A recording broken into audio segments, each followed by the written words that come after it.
Boa noite, pessoal. Estamos no ar em mais um Sem Papas na Língua e hoje com um convidado super extra especial, o Edu Bolsonaro. Bia, boa noite, Edu. E boa noite ao pessoal que está assistindo a gente, ao público que sempre nos acompanha e quem está chegando hoje, né, seguidor do Edu. E é isso, espero que vocês gostem desse bate-papo de hoje, que promete ser muito bom, que nem a live que a gente fez, né, há umas semanas atrás. Bia. Boa noite, pessoal. Boa noite, nosso público cativo aqui, né? Fiel do Sem Papas na Língua. Boa noite, Zoe. Acabei de deixar a Zoe lá em São Paulo, já estou aqui em casa.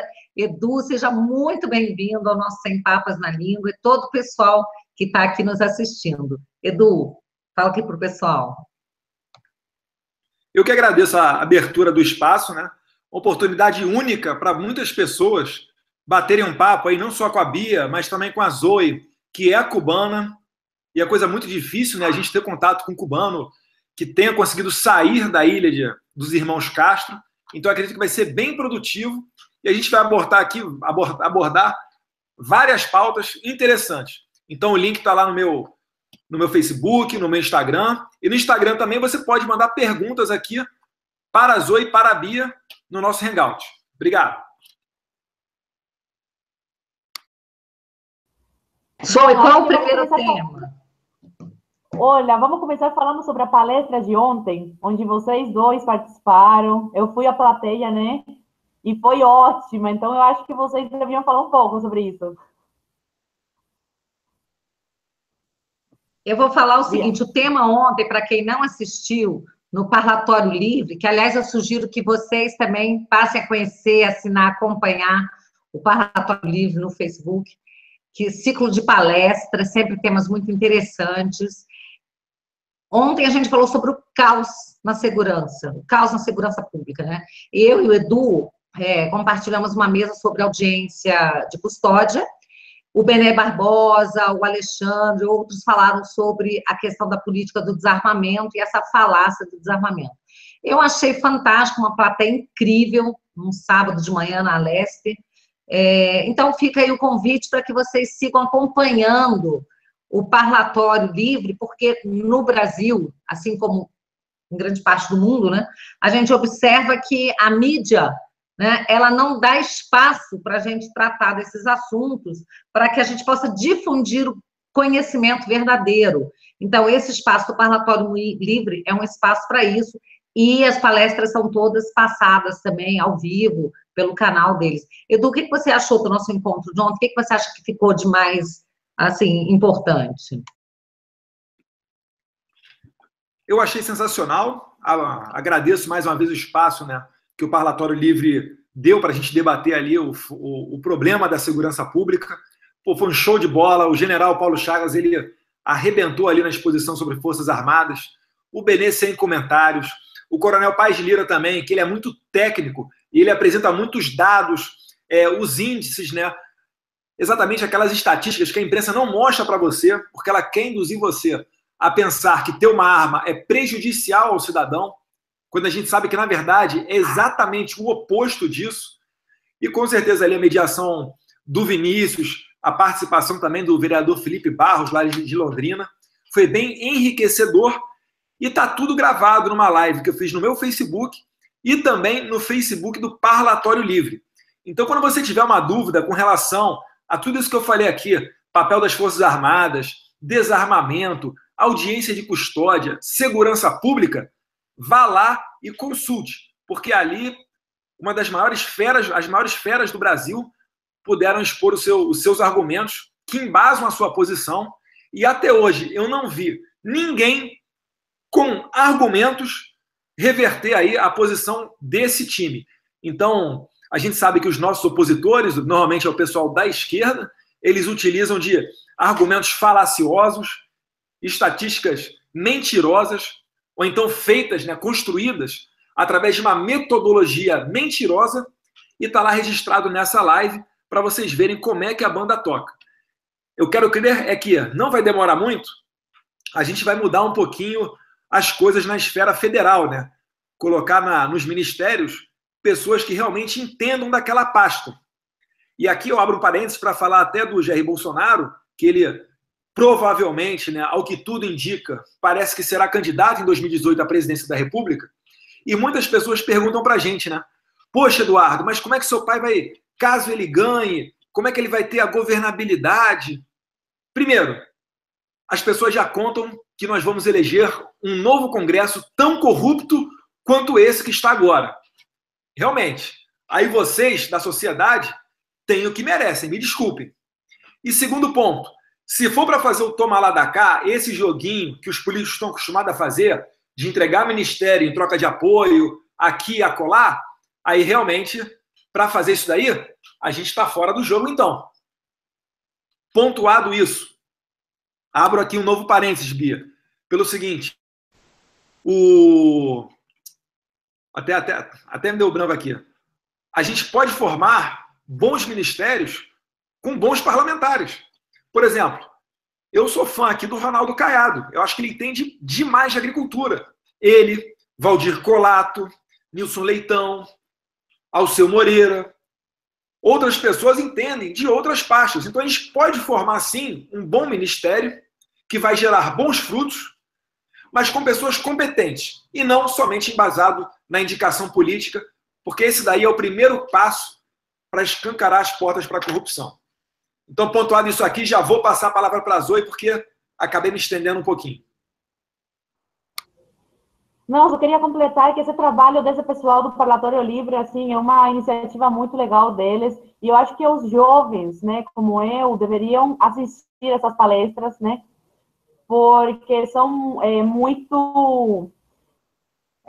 foi muito gratificante para mim. E, enfim, bom, pessoal, eu queria comentar sobre um assunto que está, assim, bombando na internet hoje, que foram as eleições lá na França, né? Esse resultado não foi muito agradável.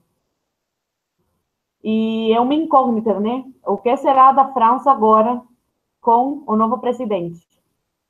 Bia, você estava do meu lado quando saiu a... Ai, meu Deus. Bia. Gente, tá sem som total. Quando saiu o resultado da... Eu tô aqui, tô te ouvindo, tô aqui.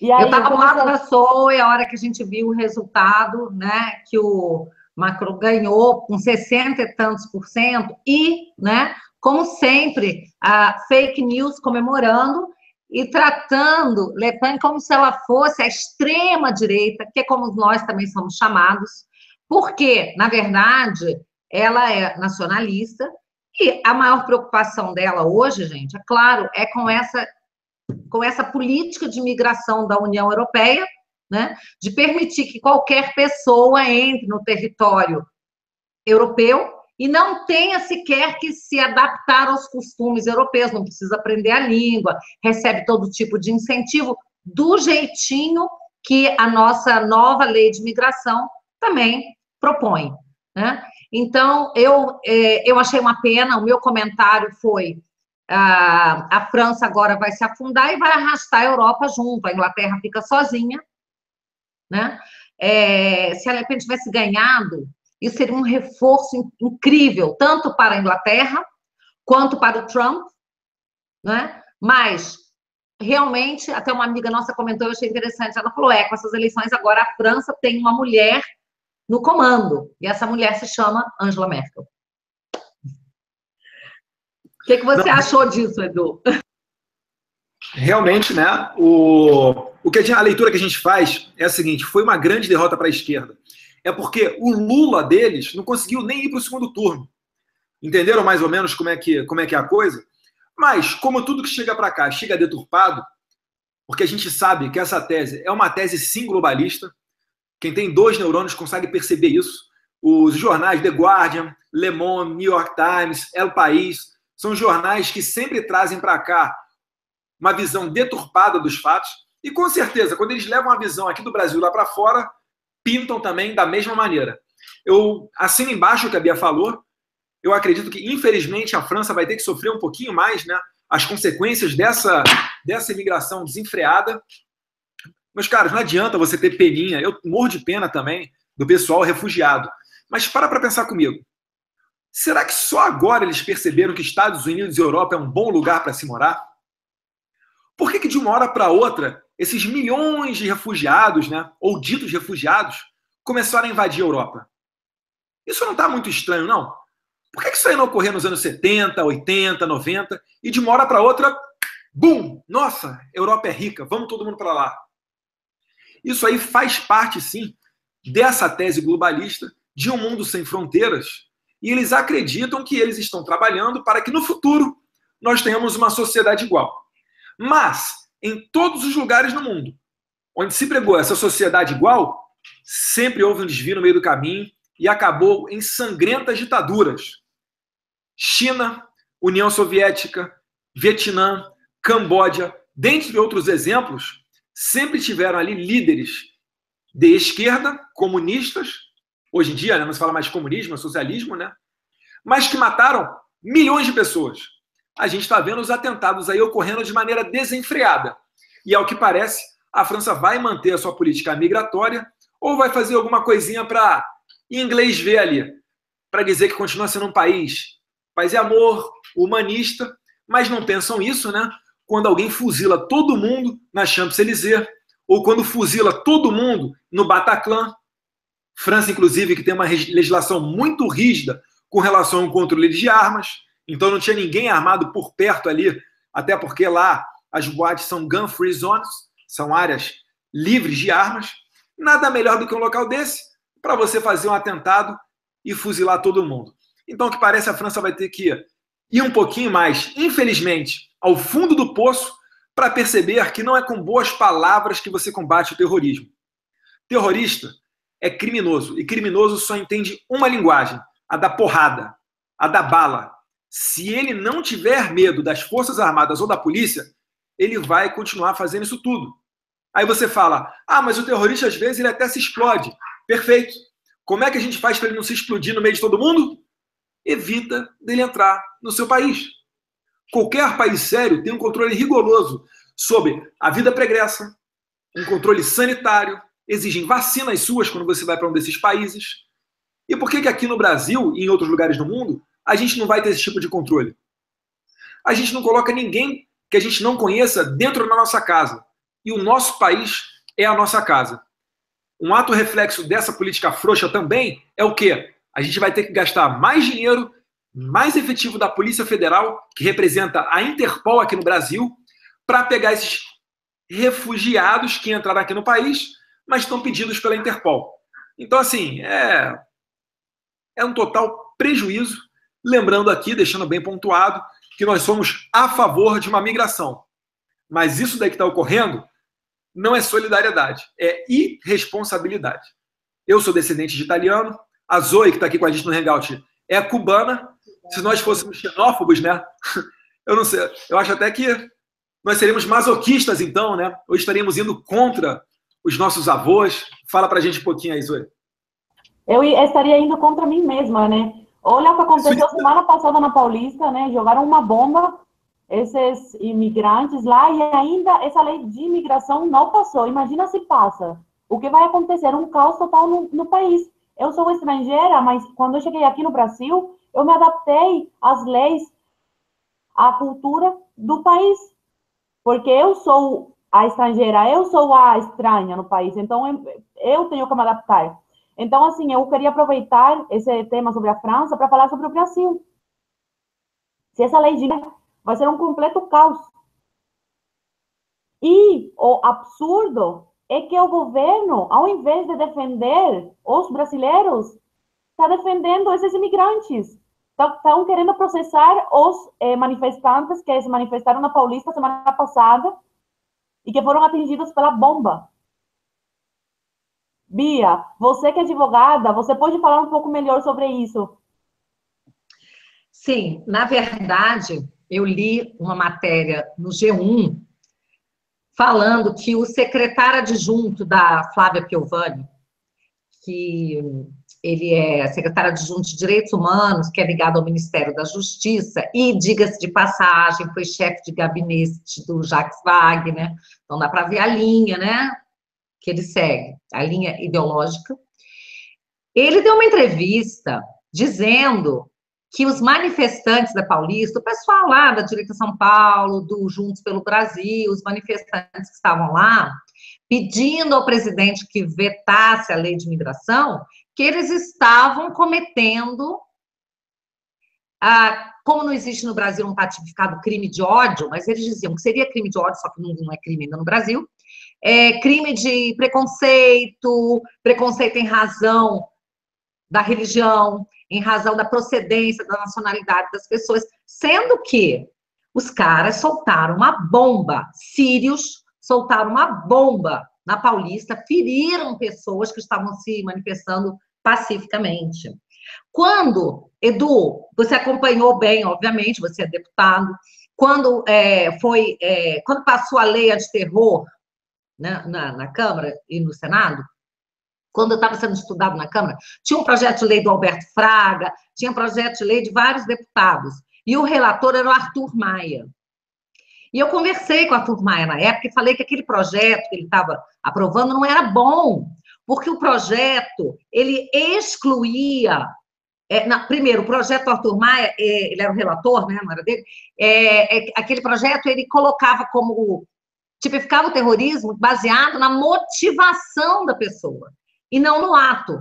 Então, ao invés deles tipificarem ações, que é como você tipifica crime, né, era a motivação da pessoa. Você não pode criminalizar pensamento, ideia, né? Eu falei, isso não é bom, tem que tipificar as ações. Bom, aí eles até colocaram, explodir, fazer isso, fazer aquilo. Só que quando chegou no Senado, e aí o relator foi o Aloysio Nunes, eles incluíram lá um parágrafo que diz que toda aquela lei, todo aquele crime, né, tipificado ali, não se aplica a movimentos sociais, a sindicatos, a qualquer grupo que esteja movido, aí de novo a motivação, né, movido pela defesa de princípios que são defendidos pela Constituição, por protesto, por crítica, entendeu? A ofensa de direitos e garantias. Ou seja, MST, CUT, sindicato, todo esse povo não pode ser enquadrado na lei antiterror. Isso é um absurdo. Então, assim, a gente vê como que a coisa é feita, é costurada para, né, quando a lei passar, deixar de fora exatamente aquelas pessoas que eles querem proteger. E aí, o G1 pega e faz o seguinte, diz que ouviu especialistas, mas não abre o contraditório, não ouve especialista do outro lado. E a gente que acompanha a imprensa, a gente sabe do tipo de especialista que eles escutam, não é? Então, a gente ainda tem essa preocupação, que é assim, a gente pode estar correto, a gente pode estar bem intencionado, a gente pode estar do lado da verdade, mas enquanto vigora fake news, não chega no público, em geral, a verdade. Chega tudo maquiado. O que chega é sempre a mentira. E daí porque a gente precisa usar muito as redes sociais, gente, e espalhar, levar para fora desse mundo de Facebook, de YouTube. Vocês estão nos ouvindo, vocês precisam conversar com as pessoas fora da rodinha do Facebook e das redes sociais, para alertar as pessoas do que está acontecendo. Porque eu fiquei muito indignada de ver tanto esse secretário adjunto quanto o coordenador da OAB de São Paulo de Direitos Humanos dizer que eles estariam enquadrados na lei que é de 89, se não me engano, que fala, né, sobre crimes de preconceito, de racismo e tudo isso. Deixar o Edu discorrer mais um pouquinho aí sobre o tema também. Não, perfeito. Quando eu tomei ciência da bomba que foi jogada lá na manifestação na Avenida Paulista contra a direita São Paulo, eu fiquei imaginando só como é que seria noticiado pela imprensa, né? E qual não foi a minha surpresa? É que as notícias, às vezes, até ignoram a questão da bomba e focam falando que foi um ato de intolerantes que estavam pregando um discurso de ódio, falando que islâmicos estavam sendo responsáveis por estupro na Europa, que isso aí é discurso de ódio, etc. Eu não entendo. Agora virou discurso de ódio você falar a verdade. Eu li um artigo muito interessante como é que é o nome dele? Rodrigo Constantino. Quase que eu esqueci. Poxa, desculpa aí. Não, foi do Rodrigo Constantino. E ele fala assim, tolerar os intolerantes é asfaltar o caminho para a destruição. E ele está verdade, está do lado da verdade, ele está certo mesmo. Se a gente for muito permissivo, se nós rezarmos o politicamente correto, a gente vai acabar se destruindo. Quem tacou a bomba foi ou não foi um palestino? Foi um palestino. Eu sou ou não sou brasileiro? Eu sou brasileiro. O outro lá é ou não é filho de sírio? É filho de sírio. E se você é sírio ou tem parentesco sírio, você não tem que dar porrada em mim. Você tem que chegar nesse teu companheiro aí e falar publicamente que ele não representa vocês, que você tem vergonha dele. E não vir para cima de nós como se nós estivéssemos pregando um discurso de ódio. Se essas pessoas acham tão importante a Sharia, se eles prezam tanto, né? A coisa mais importante do mundo é Maomé, o Alcorão, que ele quer viver numa sociedade dessa maneira, ele que retorne para a terra de origem dele. Não venha para uma terra milenarmente cristã, que o Brasil foi descoberto pelos portugueses e é de maioria católica, querer pregar aqui que a mulher tem que usar burca, que a mulher que colocar o pulso de fora tem que tomar chibatada. Ou uma cena que eu vi recentemente de um homem com um facão decapitando a esposa em volta de vários policiais. Será que é isso que a gente quer para a nossa sociedade? Será que o discurso de ódio, então, é o meu? Ou será que é deles? Vocês duas aí, mulheres que estão me ouvindo, vocês querem o que aqui? Vocês querem uma cultura muito mais cristã ou muito mais islâmica? Os islâmicos podem vir para cá, podem conviver aqui. Mas, lembrando-se que este é um país cristão e que qualquer tentativa de subverter essa ordem tem que ser, sim, controlada. Não vamos admitir que aqui seja mais um terreno, uma extensão do Estado Islâmico. Isso aí não é que beira a loucura, não. Isso aí é a própria loucura em si. E voltando agora um pouquinho com relação aos atos ali que ocorreram na Avenida Paulista, com relação à bomba. Eu peço primeiramente desculpa, porque o primeiro post que eu fiz no Facebook foi sim muito suave, foi sim muito Nutella, porque eu não tinha a noção do que ocorreu naquele momento. Porque eu estava no Congresso, correndo de comissão em comissão, e só estava vendo o pessoal me pressionando para eu postar alguma coisa com relação àquilo. Olhei uma ou duas coisas, fiz o post, e depois, quando eu conversei com o Douglas Garcia, eu percebi que eu estava quase que equivocado. Pelo seguinte motivo: lançaram uma primeira bomba. O ato estava transcorrendo tranquilamente contra a lei de imigração, assim como todo mundo tem o seu direito. Eu vejo marcha das vadias, movimento LGBT enfiando santo no ânus no meio da rua, pessoas praticando sexo oral no meio da rua, outros transexuais se crucificando, beijando na boca de outro homem, esculhambando com a fé cristã, como se fosse algo de ignorante. Esses moleques aí que acham que a nossa sociedade começou a partir do momento que ele nasceu, não olha para trás quantos milênios e quantas duras penas chegamos até esse momento, quanto sangue foi derramado. E aí falam que a direita de São Paulo estava fazendo um discurso de ódio. Um rapaz terrorista, né, joga a bomba para cima do pessoal. Nesse momento, eu aconselho, meta porrada em quem jogou a bomba, porque vocês têm que se defender. E se não tivessem feito isso, e se não tivesse ao mesmo momento vindo uma intervenção da Polícia Militar, esse terrorista teria atacado uma segunda bomba. E quem sabe matado alguém. Parece que a imprensa esquece do jornalista do Santiago, que morreu com uma bomba de black bloc. Será que vai ter que acontecer de novo para vocês se mobilizarem? Ou será que é pimenta nos olhos dos outros é refresco? Então, a imprensa que defende esse tipo de conduta são os cambadas. Ato contínuo. Polícia Militar pegou no flagrante. Outra bomba que não foi deflagrada. Levou todo mundo para a delegacia. O que ocorreu? Mais de 10, 15, Douglas Garcia falou, em 20 advogados esperando eles lá. Então são atos que já estavam arquitetados, tudo planejado. Além disso, chamaram também a claque deles para ficar na porta da delegacia pressionando. Uma vereadora do PSOL achando que é a grande bosta ser vereadora e não tem prerrogativa especial nenhuma numa delegacia, assim como eu, deputado, não tenho prerrogativa especial nenhuma numa delegacia, fazendo videozinho, falando que eu não tive direito aos autos, que não deixaram eu entrar, eu não devia deixar entrar no mesmo, não. É uma merda igual essa daí, vai entrar lá pra quê? Pra tumultuar? A polícia fez muito bem o seu trabalho. E esses dois marginais, a imprensa não fala, mas estão sendo indiciados por mais de 6 crimes. Explosão, formação de quadrilha, dentre outros. E a gente vai acompanhar, sim, esse inquérito para saber como que o Ministério Público vai fazer essa denúncia ali na frente. Tem direito ao contraditório. Mas lembro, foi um crime em flagrante delito, eles foram pegos. E a Polícia Militar presenciou tudo, tem fé pública. Então, parabéns ao delegado, que continue com as investigações e pau nesse terrorista. Desculpa aqui me exceder um pouquinho, ô Bia, Zoe, quem me assiste, mas eu estou achando até que eu estou sendo muito light nas minhas palavras. Se um cara desse joga uma bomba para cima de mim, eu ando armado. Eu dou tiro para defender a minha vida. Não venham querer dizer depois que eu não fiz uso da legítima defesa, não. Porque quem está com uma bomba na outra pessoa está querendo é matá-la. Isso daí é tentativa de homicídio e tem que ir para o tribunal do júri. Esse eu espero que seja o desfecho desse caso. Edu, Zoe... eu quero te lembrar que o programa aqui se chama Sem Papas na Língua, meu amigo. Então, você não precisa pedir desculpas, não. Senta, pua. É para falar mesmo. Quem não quer ouvir a verdade, não vem assistir o nosso canal, não é não, Zoe? Aqui é para isso, é para falar abaixo politicamente correto, aqui é para falar a verdade, tá? Aqui não tem censura, nem papas na língua, certo, Zoe? Vou mostrar então a camisa que eu ganhei ontem do amigo meu, do instrutor Pedrinho. Aí, ó. Oh, louco! Muito bom!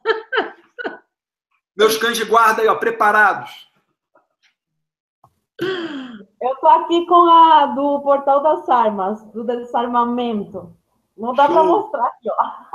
Ah, dá para ver o logo lá do policial lá. Show. Aqui é politicamente incorreto, né, pessoal? Eu liguei a marca. Muito bom.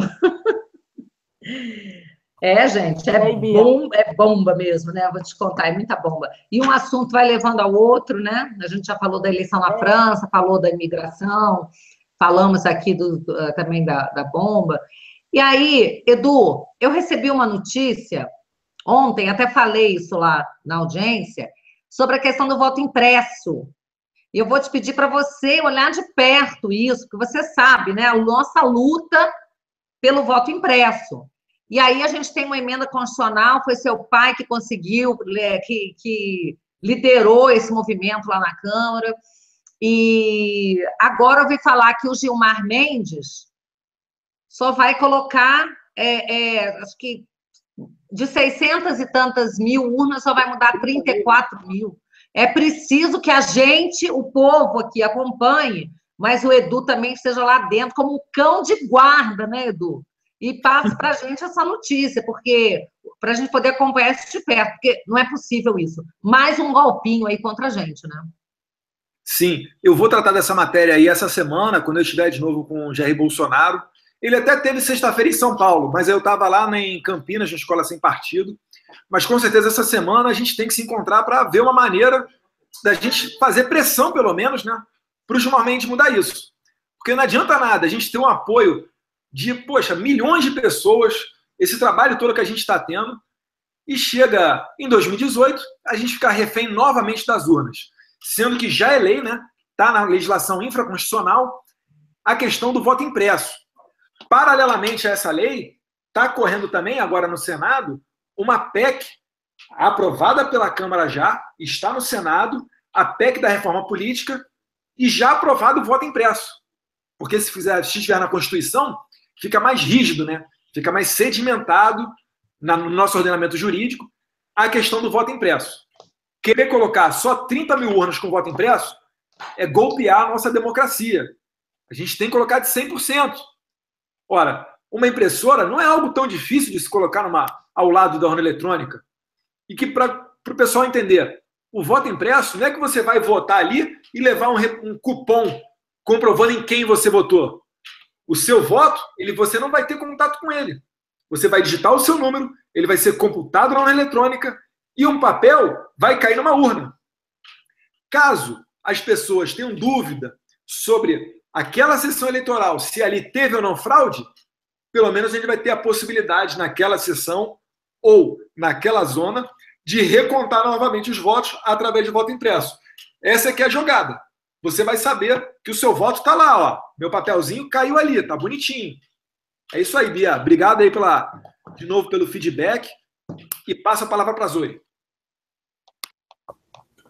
Bom, já que você tocou nesse assunto do Escola Sem Partido, que você comentou que teve audiência aqui em Campinas, onde eu moro, eu acho que é um tema, assim, um assunto que a gente precisa ter bastante e seria legal a gente falar um pouco aqui, né?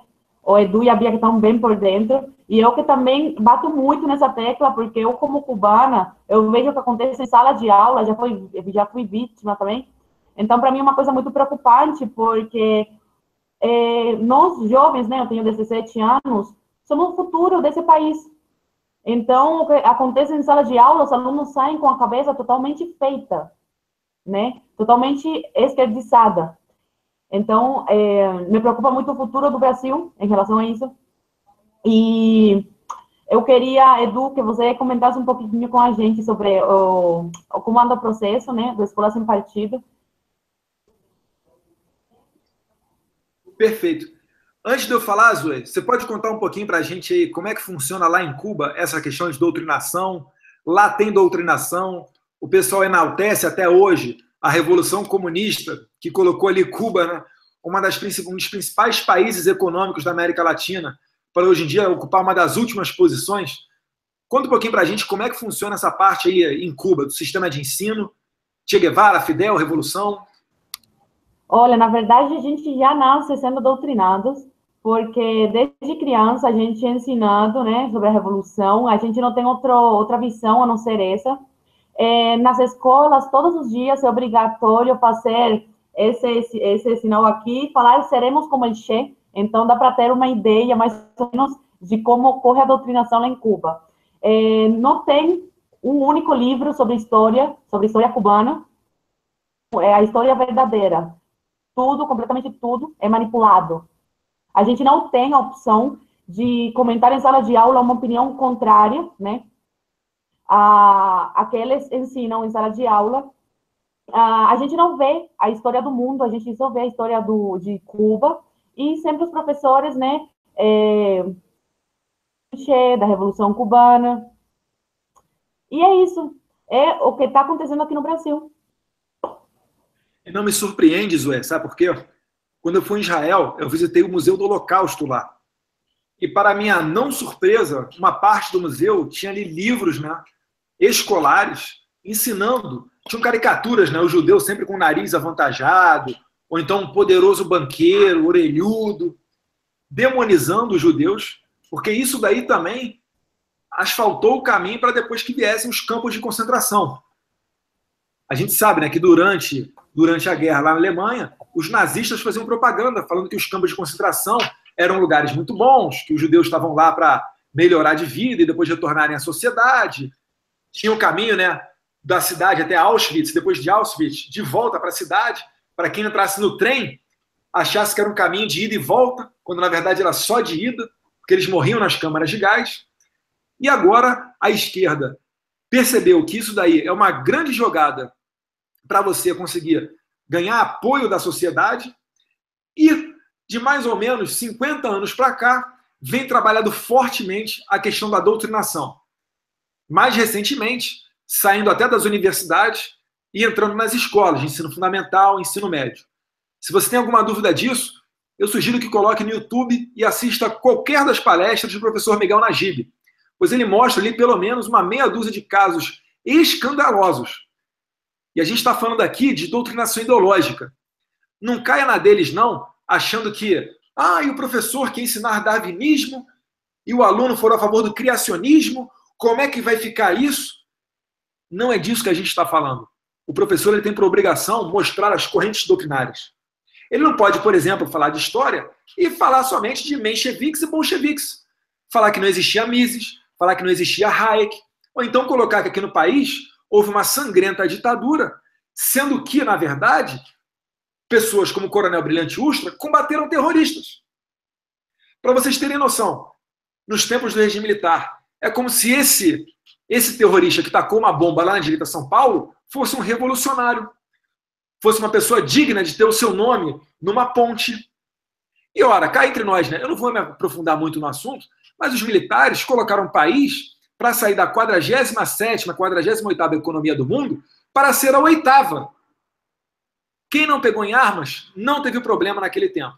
E naquele tempo, escola boa era pública. Naquele tempo, só ia para particular quem repetia na escola pública. A particular era chamada papai pagou, passou. Hoje em dia, não. Isso os professores Hoje em dia... não ensinam. Perdão? Os professores não ensinam. Hoje em dia, eles são seguidores de Paulo Freire. Então, eles entendem que a escola é um meio de transformação da sociedade. Não é coisa mais você ficar ensinando física, química, matemática, português. O aluno precisa de senso crítico. E o Paulo Freire, ele fala exatamente isso. Eu vou passar a palavra para a Bia, para ela falar um pouquinho mais sobre o Escola Sem Partido, mas depois eu queria só um minutinho para ler aqui 2 passagens de Pedagogia do Oprimido, do Paulo Freire. Bia. Bom, realmente a gente ter o Paulo Freire como patrono da educação no Brasil, né? Isso realmente é o que está acabando com a nossa educação. Em frente ao MEC, eu vi isso lá, tem uma estátuazinha, um monumento em homenagem a Paulo Freire, dá vontade da gente, assim, né? Arrancar aquilo ali, né? Só que a gente trabalha pelos meios legais, né? Então, vamos desconstruir a imagem de Paulo Freire, quem sabe um dia essa estátua será retirada, né? Porque não vai mais fazer sentido. Infelizmente, a maioria das pessoas não conhecem, né? Acha que Paulo Freire é uma coisa bonita, uma coisa progressista. Gente, é um lixo. Tá? É um lixo. Na obra dele você encontra claramente referências, né? Até que você... Só se trata da questão do oprimido, do opressor, do oprimido. Outro dia, uma palestrante na audiência pública, uma professora, disse que antigamente se ensinava para as crianças, né, a ler e escrever com Eva viu a uva. E você ensinar. Aí Paulo Freire ensinou o seguinte: Eva viu a uva. Quem é Eva? O que ela está fazendo ali? Quem plantou a uva? A quem ela serve colhendo aquela uva? E aí tem cabimento um negócio desse? Deixa a criança aprender a escrever, né? Ao invés de ficar querendo enfiar na cabeça das crianças todo esse tipo de doutrina marxista. E aí vão ensinando até para filhos de fazendeiro no Sul, tem livro dizendo que todo fazendeiro é fascista, né? Que ele oprime os seus empregados. Aí a criança cresce com esse conflito. Está em casa, com os pais, vai para a escola para ouvir que os seus pais são fascistas, opressores. Mas eu não tenho condição um negócio desse. Mas, graças a Deus, esse projeto tem mexido com o Brasil. As pessoas estão cada vez mais se interessando. É impressionante a quantidade de mensagens que eu recebo. A Ruth, a minha irmã, o Miguel Najib, pessoas que estão enfrentando problemas na escola, perseguição. Esses dias, Edu, eu recebi outra denúncia de um estudante dizendo, né, ele me contando que ele foi chamado de nazista porque ele falou bem do Jair Bolsonaro, falou do Bolsonaro. Então, não é nem aquele caso do Gabriel, não, já é outro caso. Pelo Brasil inteiro a gente vê isso. Então, Escola Sem Partido, para quem ainda não conhece o projeto, ele só pede, né, o projeto só propõe que as escolas tenham um cartaz para informar as crianças dos seus direitos de não serem doutrinadas pelos professores. Então, ele tem os deveres do professor e fala: o professor não se aproveitará, né, da presença cativa dos alunos para impor as suas próprias convicções. O professor não perseguirá um aluno em razão da sua religião, sua crença. Então, se você é contra a Escola Sem Partido, como o Miguel disse, então você é a favor que o professor possa perseguir um aluno como a Zoe tantas vezes foi perseguida, né, em razão da sua ideologia, das suas crenças, da sua religião, que o professor possa, por exemplo, reprovar um aluno, tirar nota do aluno, ou zombar de um aluno, perseguir em razão das convicções. Então, a escola... Ou colocar a turma contra você. Exatamente. Então, é isso. O Escola Sem Partido é um projeto que é a favor, protege o aluno e a família do aluno. E quem é contra busca o quê? Olhar para o professor, como se o professor fosse a parte mais vulnerável. Não é. A parte vulnerável é a criança, né? Então, bom, já falei bastante, já me estendi. Vou deixar a Zoe falar mais um pouquinho sobre esse assunto também. Ou o Edu, volta aí para o Edu. O Edu, ele ia falar uma coisinha. Não, gente, rapidinho, só para mostrar para vocês aqui, Pedagogia do Oprimido é um livro de 1968. E o Leandro Narlock, numa matéria para a Folha, ele fala com muita propriedade, né, sobre o Paulo Freire. Quem é o Paulo Freire? E já em 68 ele fala, né, que era uma tese tida como obsoleta. Mas o Paulo Freire é daquele tipo de cara... são os estudantes, os intelectuais da esquerda, né, que não pensam e não estudam. Parece mais aquele aluno que quer enrolar o professor e fica enchendo linguiça o trabalho, sabe? Eu vou ler para vocês aqui um trechinho de Pedagogia do Oprimido e eu quero que vocês me digam depois se vocês entenderam. Vamos lá. Na verdade, não há eu que se constitua sem um não-eu. Por sua vez, o não-eu constituinte do eu se constitui na constituição do eu constituído.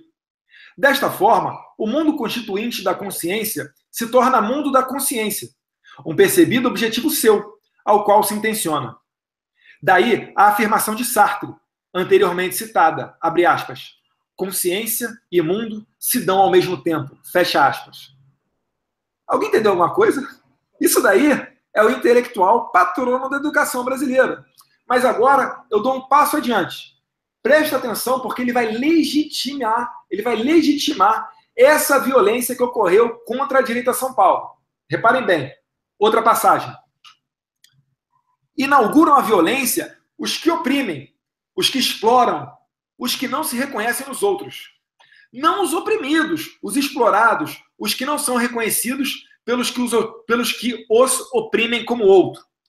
É um pouquinho confuso, mas se você dedicar 10 minutos aqui nesse parágrafo, você vai perceber que ele está falando o seguinte: a violência não começou quem tacou a bomba na direita São Paulo. A violência é da direita São Paulo, que oprime aqueles que tacaram a bomba, que explora aqueles que tacaram a bomba. Essa é a cabeça doentia desse tipo de pessoa. E essa ideologia aqui, em qualquer lugar do mundo onde ela foi posta, assassinou milhões de pessoas que tiveram opinião diferente dos ditadores. Zoe está aí para comprovar isso. Já sei de onde a Dilma tira os discursos dela. Mas, Edu, Bia, muitos perguntam do porquê ainda os cubanos continuarem vivendo na ditadura cubana. É isso, a doutrinação, né? Essas novas gerações não conhecem outras ideias, o que os professores ensinam. E aqui no Brasil, o governo de esquerda quer implantar essa ideologia aqui. Então, começam na escola. Bia, o som. Só quero mostrar que o professor Olavo retuitou aqui, ó, o nosso hangout de hoje. Ah, que bonitinho. Uau. Muito bom. Eu já estava um pouco nervosa, agora fiquei mais. Se o professor Olavo estiver nos assistindo, um beijo para ele, né? Aqui só tem fã dele, né? Edu, conta como é que foi sua visita lá para o professor Olavo. Aproveita e fala um pouquinho disso aqui, fugindo ao tema, mas, né? Poxa, foi bem bacana. Ele me convidou, poxa, maior satisfação, fui 2 vezes na casa do professor Olavo, lá na Virgínia, nos Estados Unidos. Muito bem recebido pela Roxane, a mulher dele, os filhos dele também. Não sabia, ele leva uma vida super simples, fala de tudo com propriedade, enfim, ele já leu muitos livros, né? E é engraçado que ele até fala, né? Poxa, se eu tivesse publicado tudo que eu pensava aos 20, 30 anos, eu ia ter publicado muita besteira, né? Então ele fala que o aprimoramento, né, é uma constante, sensacional. Falamos de coisas ali interessantes, algumas coisas até que eu prefiro não divulgar para não dar margem aí a uma propaganda eleitoral antecipada pelo TSE, outro tipo de pancada, mas ele bem lúcido, todos os argumentos dele, gosto muito. Ele não fala nem apenas de política, não. Ele fala de filosofia, ele fala da questão de drogas, ele tem até uma outra percepção com relação aos malefícios do cigarro. Ele fala que não é o cigarro, ele nunca viu ninguém jovem morrer por câncer de pulmão, né? Tem uma teoria dele ali que eu não vi nenhuma outra pessoa falar, mas é realmente uma pessoa acima da média. Eu li o livro dele, o mínimo que você precisa saber para não ser um idiota. É um livro que foi organizado pelo Felipe Moura Brasil, com artigos do professor Olavo, e eu recomendo muito a leitura dele, porque ele dá uma visão macro e você começa a perceber todas essas questões ideológicas, a esquerda, como é que se constrói o comunismo, as suas armadilhas, e onde, na história mundial, em que isso foi empregado. Dentre outros temas. Mas, assim, é muito interessante, eu aconselho a leitura do livro, e eu quero crer que não vai demorar muito para eu visitar o professor Olavo, porque eu gostaria de conversar pessoalmente com ele outras coisas. Na verdade, pedir alguns outros conselhos, né? Que é sempre bom ouvir a voz da experiência. Muito bacana, Bia. Edu, um outro ponto aqui também, voltando para a questão da reforma política, tá? Hoje, a Patrícia Bueno, que também é uma ativista do Direito a São Paulo, ela ligou para mim, para a Zoe, né, falando sobre o que ela está acompanhando aí da reforma política, e ela falou que parece que uma coisa que está sendo, que está ganhando muita força é a questão do aumento do fundo partidário, né, e o distritão, né? Então, o que me preocupa aí, sobre o distritão, eu não tenho ainda muita ideia formada, não. Mas a questão do aumento do fundo partidário, então, se você puder até falar para me esclarecer melhor, se você sobre a questão do distritão, esclarecer aqui a gente, e o aumento do fundo partidário, que isso eu sou radicalmente contra. Eu falo para você o seguinte, Edu, eu fui totalmente contra acabar com o financiamento privado de campanha, tá? Acho que tem que ter a sociedade, as empresas, tem que poder se representar, se fazer representar também, né? Agora, acabaram com isso e aí, mais uma vez, nós brasileiros vamos ter que pagar para financiar a campanha de político. Eu acho super errado. Eu queria que você falasse um pouquinho sobre isso, o financiamento de campanha distritão. Pode ser? Perfeito, Bia.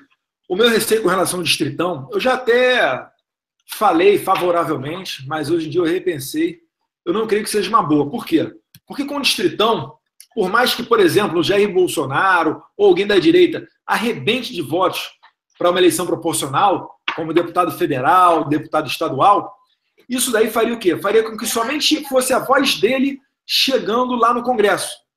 Enquanto que, isso aí no distritão, porque só elegeria ele.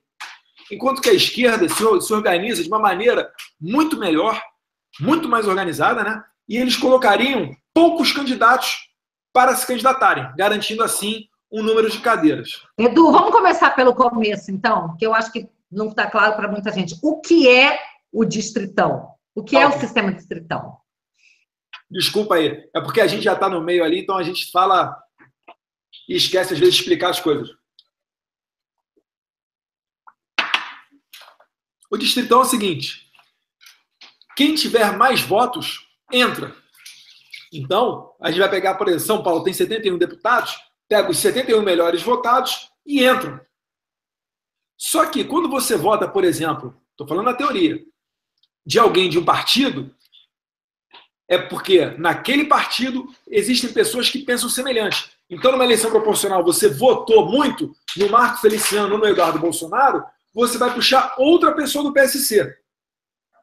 Isso daí é positivo. Só que no Brasil, né, como os partidos muitas das vezes não têm ideologia, isso acaba se tornando de uma maneira negativa. E como resposta a essa situação partidária horrorosa que nós temos hoje, tentam encabeçar o distritão. Mas eu acredito que com o distritão a esquerda ganha, porque eles são melhores organizados, lançariam poucos candidatos. Enquanto que nós da direita, mais acostumados a ouvir as outras vozes, mais democratas, lançaríamos quantos candidatos quisessem se candidatar, assim pulverizando os votos. Então, na prática, a direita ia ter muitos candidatos com 2, 3, 4 mil votos e um candidato com 1 milhão de votos. Enquanto que a esquerda ia botar ali 10, 20, com provavelmente 20, 30 mil votos, e assim eles com certeza entrariam e nós dividiríamos os nossos votos. Eu não sei se deu para me fazer entender, porque é um assunto um tanto quanto técnico, mas eu passo aqui para o assunto seguinte, né, com relação ao financiamento. Primeiro, o financiamento público de campanha é injusto. A começar que é dinheiro do seu tributo indo para a campanha eleitoral. É dinheiro do seu tributo que vai financiar a minha campanha, a campanha da Jandira Fegali, a campanha do João Willis. E aí, você vai ficar feliz com isso? Além disso, só poderia fazer campanha com dinheiro público e qualquer dinheiro privado seria considerado caixa 2. No entanto, a gente sabe que a esquerda não é boba. Só, por exemplo, com os mais médicos, são enviados em torno de R$1 bilhão por ano para Fidel Castro. Quem é que me garante que uma parte desse dinheiro não possa voltar aqui para o Brasil para a campanha dos companheiros? E aí, vamos pagar para ver? Eu não tenho nem dúvida. Eu acho que para você falar de política, você não pode ser ingênuo. Se você for ingênuo, você já é peça fora desse baralho aí. Você já é um peão nesse tabuleiro de xadrez. Então, realmente, o financiamento exclusivamente público só atende a esses partidos. Antes que vocês falem, né? Mas o financiamento privado vai dar margem aí para Lava Jato, para conluir com grandes empreiteiras. Por que você não presta atenção em quem você está votando? Já existe o site da transparência. Todo mundo sabe quem financia a campanha de quem. Todo mundo sabe o quanto que é gasto numa campanha para você ter a sua carinha em cada esquina ali, para o eleitor olhar o seu número. Então é preciso que nós também mudemos os nossos hábitos e entenda que a sociedade é responsável pelo Congresso que aí está. É parar de acreditar no papinho fácil de político e ver em quem você está votando. Passar para a Zoe aí ou para a Bia, por favor. Fala, Zoe. Vai você vir um pouco. Eu acabei de receber uma mensagem aqui do Carlos Bolsonaro, que está nos assistindo. Eu queria mandar um abração aí para ele. Que legal. Grande Carlos Bolsonaro. Carlos, tudo bom? Legal você estar aqui com a gente também, viu? Bom, então aqui a gente já passou aí por vários temas, assim, super importantes, né? Vamos ver aqui. Pode falar, toca. Depois eu quero que a gente entre um pouco no tema da Venezuela, tá? Mas fala aí, Edu. Perfeito. É até a pergunta pertinente. Eu pedi para o pessoal fazer pergunta no meu Instagram também. Aí a Pri_Suzin, ela perguntou aqui. Olá, Eduardo, por favor, pergunte para a Zoe se, dadas as atuais circunstâncias pelas quais passamos aqui no Brasil, se ela vê o Brasil seguindo os passos do que aconteceu em Cuba. E também se ela tem conhecimento se antes de ser instaurada a ditadura, haviam pessoas contrárias à ideologia esquerdista nas ruas, ou manifestando posições de alguma forma.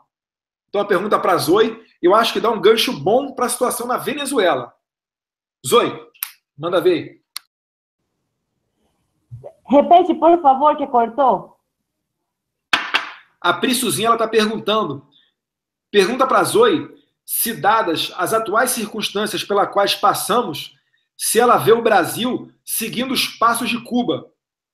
E também se ela tem conhecimento de lá em Cuba, antes da ditadura ser instaurada, em 1959, se havia oposição, manifestação contrária ao grupo de Fidel Castro e Che Guevara.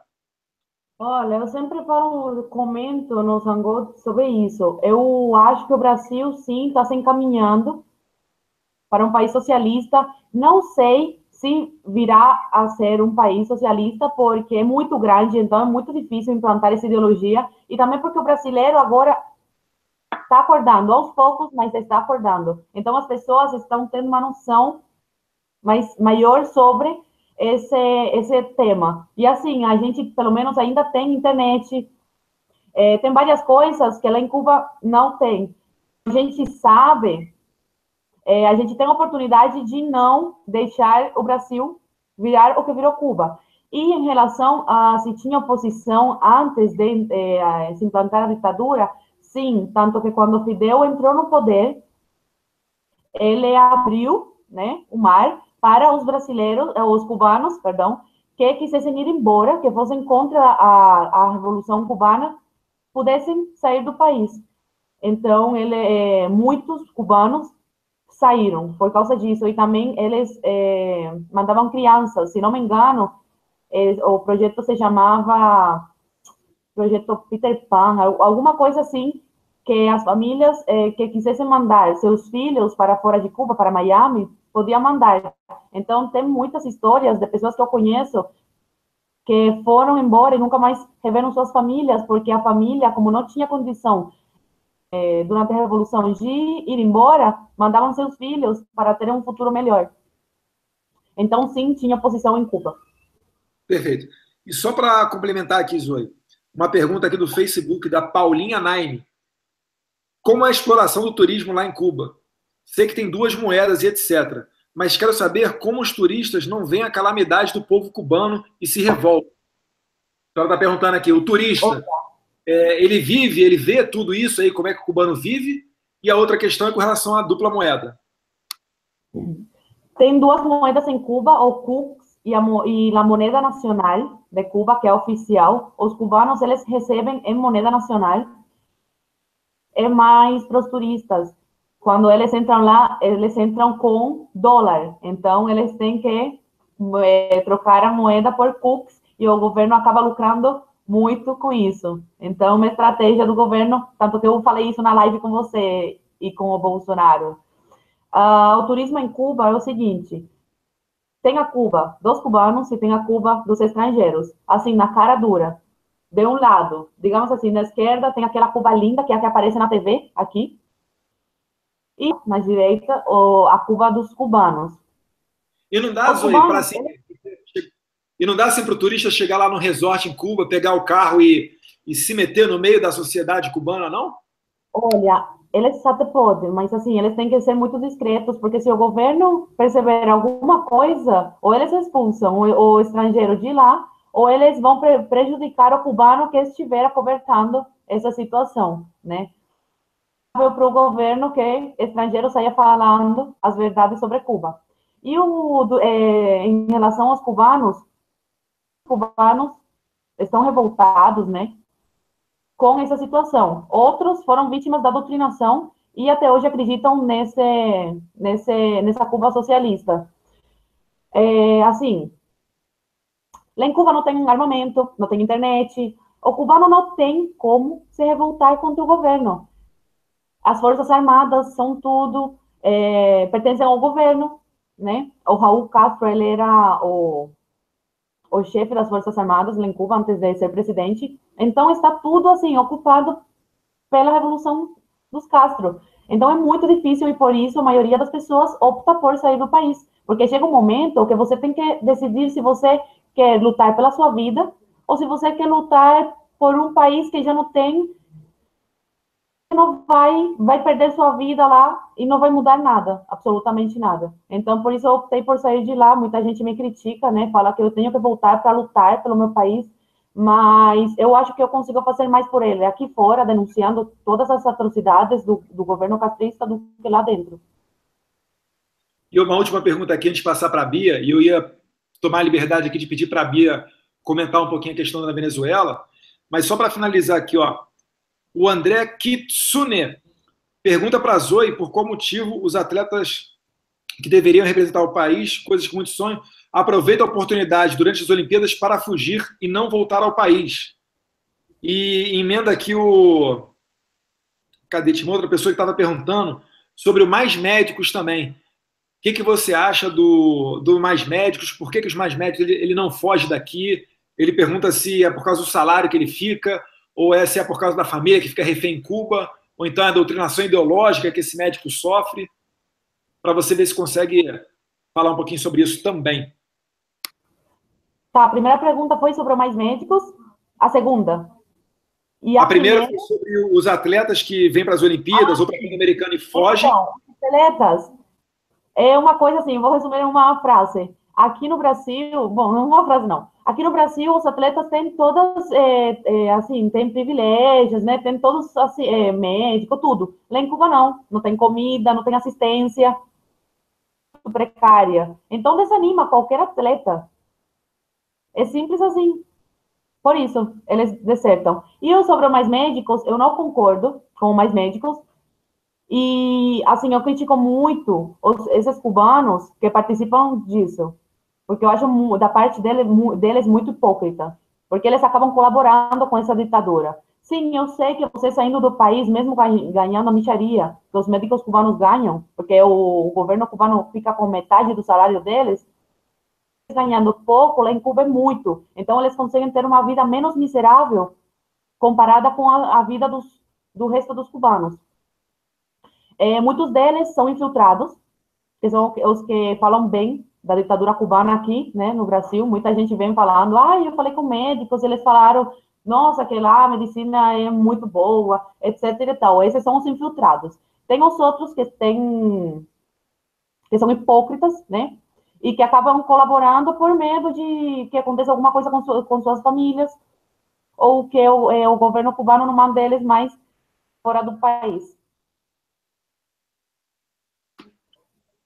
Perfeito. Bia, você vê alguma semelhança aí nessa relação da ditadura cubana com o que Maduro quer fazer lá com a Venezuela? Inclusive, nossa, o couro está comendo lá na Venezuela, né, por conta do Suprema Corte lá ter caçado os poderes legislativos, porque no legislativo o Maduro não tem a maioria, né? Exatamente. Ele perdeu, né, em plebiscitos, perdeu nas eleições para a oposição, e aí ele faz uma oposição paralela, a Suprema Corte vai lá e toma, né, o parlamento, depois volta atrás. A situação é terrível, né? E eu tenho uma página que é muito voltada para a questão internacional, que se chama Fora Foro de São Paulo. Quem ainda não curtiu, é no Facebook, eu convido a curtir a página Fora Foro de São Paulo, que a gente alimenta o dia inteiro com notícias do mundo todo, né? E hoje eu postei lá alguns vídeos que mostraram barbaridades sendo feitas na Venezuela contra o povo, e o povo não desistindo, o povo desarmado, indo para a rua, atacando os blindados pegando fogo. Gente, uma coisa assim impressionante. Eu vejo que a Venezuela, o povo chegou no limite, passa fome, não tem remédio, não tem nada, mas eles estão buscando uma força impressionante, né? Vai ser muito difícil de conseguir alguma coisa, porque as Forças Armadas, no caso da Venezuela, diferentemente das nossas Forças Armadas, elas estão com o Maduro. Mas quem sabe haja uma reviravolta, né? E alguma parcela das Forças Armadas se compadeça da população que está valente, que está brigando. Pediram para falar do Leopoldo Lopes. Na semana passada, a gente achou que ele tivesse sido envenenado, que ele tivesse morrido. Eu acabei de ver um vídeo aqui, eu estava checando o Twitter da Lilian, ela estava em Ramo Verde, e parece que hoje ela se encontrou com ele, e que ele disse que está muito orgulhoso das mulheres venezuelanas, porque elas fizeram marchas, foram atacadas, levaram gás lacrimogêneo na cara delas, né? Muito orgulhoso da população. Então, graças a Deus, né, ele está vivo. E ele está num presídio militar. Inclusive, o Luiz Almagro, que é o secretário-geral da ONU, e olha que a ONU, esquerdista, globalista, mas a coisa chegou num ponto tão grave que o Luiz Almagro pressionou, dizendo que exigia ver o Leopoldo Lopes. Então, talvez, com a interferência do Luiz Almagro, o Maduro tenha acabado cedendo um pouco, e hoje a Lília, depois de 35 dias sem ter notícias do marido, ela conseguiu estar com ele, pelo que eu entendi. Eu vi rapidamente o vídeo, mas pelo que eu entendi, não sei se a Zoe confirma, se está sabendo, mas pelo que eu vi foi o que aconteceu. É claro que a Venezuela, ela chegou num ponto, né, que é muito semelhante ao de Cuba em outros tempos, porque Cuba não está vivendo isso hoje. A vida em Cuba, as pessoas já estão completamente acomodadas com essa vida. De vez em quando, pessoas fogem, né, pessoas saem de lá, mas quem vive lá está acomodado, até porque tem gente que nunca conheceu outra vida. Semana passada, né, Zoe, nós fizemos um hangout com um cubano, o Nasbi, Yusnabi, que é um cubano, que é um repórter, um jornalista cubano, que hoje trabalha em Miami, numa emissora... Univision. Oi? Univision. Univision. É o canal da Flórida. Da Flórida. E ele contou, eu perguntei para ele, né, como que ele não se deixou doutrinar, se todo mundo lá é doutrinado. E aí ele falou que ele tinha aulas, porque a família dele colocava para ele professores particulares em casa, que contavam a verdade. Então, além das aulas na escola, onde ele só ouvia aquela doutrinação, em casa ele recebia informações verdadeiras. E aí ele saiu de Cuba, e hoje ele vive mandando notícias. Eu falei, como que eles recebem notícias suas? Se não tem acesso à internet, a imprensa é totalmente do governo. Aí ele falou que, claro, que eles dão um jeito de chegar clandestinamente. Na Venezuela, não. A Venezuela, faz pouco tempo que a Venezuela virou o que virou. A Venezuela era um país riquíssimo, que vivia do petróleo, vida boa, né? Caracas, uma cidade que parecia uma cidade europeia, né? Vida boa. Então, faz muito pouco tempo, né, que eles perderam o conforto, que eles perderam a possibilidade de uma vida melhor, né? Então, está tudo fresquinho na cabeça e eles estão lutando agora, né? Infelizmente, o povo venezuelano votou em Chaves, votou em Maduro, igualzinho o brasileiro votou no Lula, votou na Dilma, só que nós estamos tendo a oportunidade de mudar essa história antes deles, né? Eles chegaram num ponto que é bem mais complicado. Nós ainda estamos vários passos atrás e queira Deus que a gente nunca tenha que chegar ao ponto da Venezuela. Mas nós temos que continuar lutando muito, todos os dias, incansavelmente. E contar com pessoas como Edu Bolsonaro, Jair Bolsonaro, Carlos, Flávia, a família toda, que é uma família que está ao lado, né, do povo de bem brasileiro, e outros parlamentares que nós temos, bons também, que estão ao nosso lado, e que cada vez mais vão se revelando também, né? Que antes, como eu disse ontem na palestra, ficavam quietos porque não se sentiam também representando ninguém, porque a população era totalmente alheia à política. Agora que a gente está ali pressionando, nomes bons vão surgindo, viu, gente? Pessoas que estão na luta com a gente também. Bia, acabam de me mandar uma informação que 85 policiais hoje na Venezuela foram detidos porque desistiram de irem contra o povo. Olha só, tá vendo? Tá vendo só que coisa? Então, quando os políticos, eu falei, né? Quem sabe uma parcela das Forças Armadas se rebelam, né? Tá começando a acontecer. E aí, o que eles fazem? Vão prender esses caras, vão pagar, né, o preço por não quererem atacar o próprio povo. E daí que entra o quê? Venezuela, ela também tem programa de importação de, sei lá, de médicos, seja lá do que for, né? Que garante que essas pessoas que vieram de fora não vão ter menor pena de massacrar o povo venezuelano. É o meu temor com essa imigração, viu, Edu, aqui no Brasil, que vai entrar quem quiser, né? E essas pessoas também, no momento em que seja necessário, né, atacar o povo brasileiro, quem sabe. Então, a gente tem que lutar para que o governo não consiga, né, caminhar tanto, né? E que a gente seja, eu falo assim, uma pedra no sapato do projeto do Foro de São Paulo, porque cada atuação nossa, cada vez que a gente vai para a rua, cada vez que a gente briga, a gente retarda o avanço do projeto deles. Isso já é uma grande coisa, que dá tempo também da gente ir reconstruindo o nosso país na questão da cultura, né, da educação, para que não deixe chegar, né, nesse estado, né, que a Venezuela já se encontra.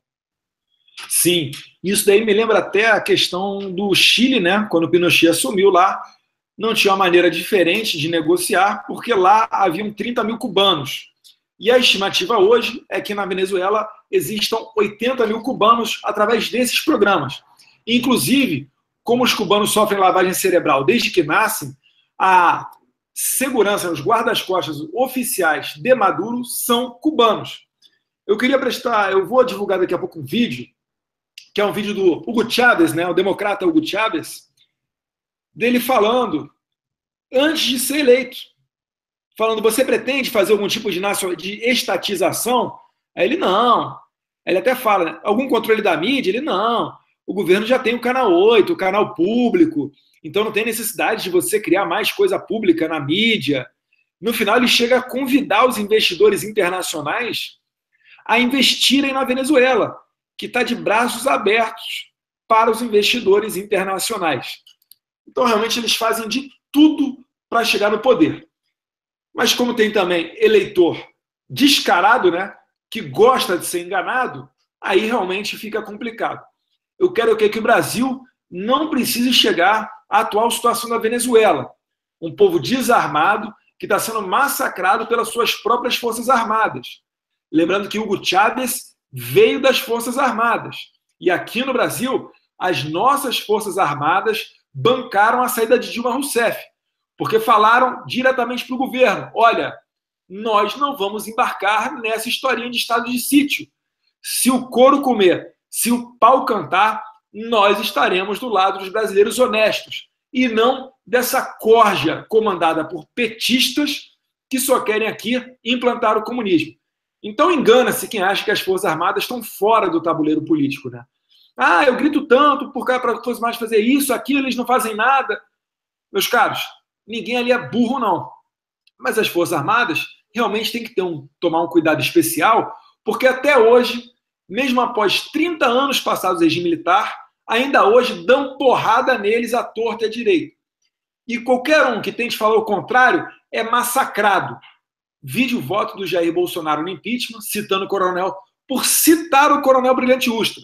Uma pessoa que tem imunidade parlamentar está sendo processada. Então, só para a gente ver como é que a banda toca no país. Eu vou já... Edu, só um minutinho aqui, só para falar o seguinte. Essa história aí do estado de defesa que você citou, eu falei sobre isso quando eu dei a minha entrevista para o Brasil Paralelo. Dessa história vir à tona, mas a Dilma já tinha saído, porque na época eu fiquei sabendo, mas não podia falar. E aí, quando eu dei a entrevista, eu contei, gente, olha, o PT tentou implantar o estado de defesa no Brasil, a Dilma, tarará, e o comandante do Exército falou que não, até disse o seguinte: nós, nas Forças Armadas, nós temos uma tradição. Quando a gente recebe uma ordem legal, a gente prende quem deu a ordem, e que aí ela tenha recuado. Porque ela não chegou a dar ordem, ela sondou, o PT sondou. E você sabia disso, o Jair Bolsonaro sabia disso, chegou a falar sobre isso, o Caiado sabia disso, poucas pessoas sabiam, eu sabia. E eu falei isso depois na entrevista. O que me chamaram de mentirosa, não foi brincadeira. Debaixo do vídeo lá que eles colocaram, essa está mentindo, que loucura, imagina que isso, que aquilo, que outro. Pessoas da direita, não só da esquerda, não, dizendo que era um absurdo o que eu estava falando. Depois veio aí o general e falou, e agora o comandante, né, na Veja, esses dias, que isso de fato aconteceu, né? Então, é só para você ver, né? As pessoas duvidam. Isso que você falou também é muito importante. As pessoas acham que com a placa na rua, essa é as Forças Armadas irão, né, tomar o poder. Gente, não existe previsão legal para isso na Constituição. A previsão é que o chefe de um dos poderes tem que, né, acionar as Forças Armadas. Então, é isso que está no artigo 142. Não adianta achar ruim. Eu sou filha de militar, neta, bisneta, sobrinha, eu converso com os militares. E isso que o Edu falou é fundamental, gente. Até hoje os militares pagam pato por terem salvado o Brasil do comunismo. Foram, assim, super, super maltratados. A história do Brasil maltratou os militares. Eles pagaram muito por isso, foram tidos como ditadores, fascistas. E a população comprou essa história, né, Edu? Ninguém defendeu os militares. Agora é que as pessoas estão reconhecendo o valor das Forças Armadas. Tá? E tem mais um detalhe, que eu já ouvi de um militar, altíssima patente. Bi, o mundo mudou, que ele falou. Hoje, o Brasil não pode se isolar. Né? Se o Brasil, se as Forças Armadas fizerem um passo como esse, o Brasil vai ficar isolado do resto do mundo. Não tem como. E tem mais um detalhe. A esquerda conseguiu fazer com que os crimes militares se tornassem imprescritíveis. Quem é que vai fazer alguma coisa para daqui a não sei quantos anos está ainda, né, devendo para a justiça? Gente, é complicado, a situação é muito mais complicada. Eu digo que nós, como sociedade, temos que nos organizar e lutar pelo nosso país, com o apoio das Forças Armadas. Eu tenho a convicção de que as Forças Armadas no Brasil, elas são verde e amarelo, ou, como se fala na linguagem dele, eles são azuis. Azul quer dizer não vermelho. As Forças Armadas são azuis. Eu confio nisso. E sei que se um dia a gente precisar, eu confio que eles estarão ao nosso lado, como já estiveram no caso da Dilma. Tô certo, Edu? Tá certo assim. Zoe, me dá permissão para seguir destino? Encaminhar aqui para as considerações finais? Com certeza. Olha, Edu, estou muito feliz porque chegou o final do Hangout e você não usou o meu sotaque. Eu ia fazer isso agora. Ia falar aqui, não. Com certeza. Com certeza, que agora eu sou brasileira. Ainda bem que você riu, senão o pessoal vai pegar o vídeo e ia me acusar de xenofobia, né? Gente, isso é bullying e xenofobia, hein? Xenofobia é crime. É mulher ainda, é machista, sexista, misógino, xenófobo e mais o quê? A favor do bullying. Nossa senhora, hein? Gente, estamos brincando, tá? Capaz que alguém pega esse trechinho e usa contra. Só brincadeira. Não. Usar os minutinhos finais aqui para agradecer o espaço, Zoe, Bia, participar aí do Sem Papas na Língua. Espero que o pessoal que tenha assistido aí tenha gostado. E essa daí é a maneira da gente não permitir o avanço da esquerda. É se informando, é ocupando espaços, sim, e deixando a sociedade mobilizada para a gente não ter mais aquela cultura, né, de memória curta. Eu espero que você esteja se organizando para ano que vem lançar bons nomes nas eleições e não achar que a eleição é só no período eleitoral, né? Aqueles 3 meses, que agora são 45 dias, para que não deixe só para esse momento aí. Então, participe de audiências públicas, faça uma rede social forte, que isso daí é barato, só depende de você. Divulgue aquilo que você acha errado, levante as suas bandeiras, porque dessa forma, nós, que somos os mais silenciosos, né? O pessoal da direita, o pessoal conservador, o pessoal que preza pela família, para que nós tenhamos mais voz na política nacional. Então, vocês estão de parabéns. E, mais uma vez aqui, muito obrigado. Um beijo para vocês. Fiquem com Deus. Bia, eu vou me despedir primeiro, eu vou me despedir para deixar a Zoe encerrar, ela é a dona do canal. E só lembrar, pessoal, que no domingo que vem, Papas na Língua, no canal Beatriz Kiss, porque a gente faz assim, a gente é muito democrático, né? Então, cada domingo, o Sem Papas na Língua é num canal. Um domingo é no canal da Zoe, no outro é no meu canal. Tá? Mas todo domingo a gente tem aí o Sem Papas na Língua. E eu já convido vocês que vieram aqui pelo Edu Bolsonaro, tudo, né? Pessoas novas aqui com a gente, que inscrevam aí, né? O canal da Zoe Martins e o meu também. Assim a gente vai crescendo, a rede vai se espalhando, né? E a gente consegue atingir mais pessoas, porque nós temos realmente esse trabalho, somos dedicados a desbancar fake news e levar a informação verdadeira para vocês, tá bom? Gente, muito agradecida pela companhia de vocês, um grande beijo. Edu, super prazer ter você aqui com a gente. Edu, obrigada por se inscrever. Se inscreve no Bia Kisses também, hein, Edu? Do Beatriz Kiss. Mas acho que lá eu já tô, já. Beleza. Eita, Silmeira! Encerrar, né, meu canal. Pessoal, muito obrigada por assistirem o Hangout, por participarem. Eu li os comentários, acompanhei vocês. Obrigada, Edu, por aceitar o convite. E Bia, eu quero agradecer, né? Vocês sabem, né? Você é minha parceiraça. Um beijo, pessoal. Continuamos na luta. Não esqueçam de se inscrever no meu canal, de me acompanhar no Facebook também, Zoe Martins, no meu Instagram. E é isso, estamos na luta aí. Essa cubana aqui é Bolsonaro 2018. Tchau, pessoal. Boa noite. Beijão.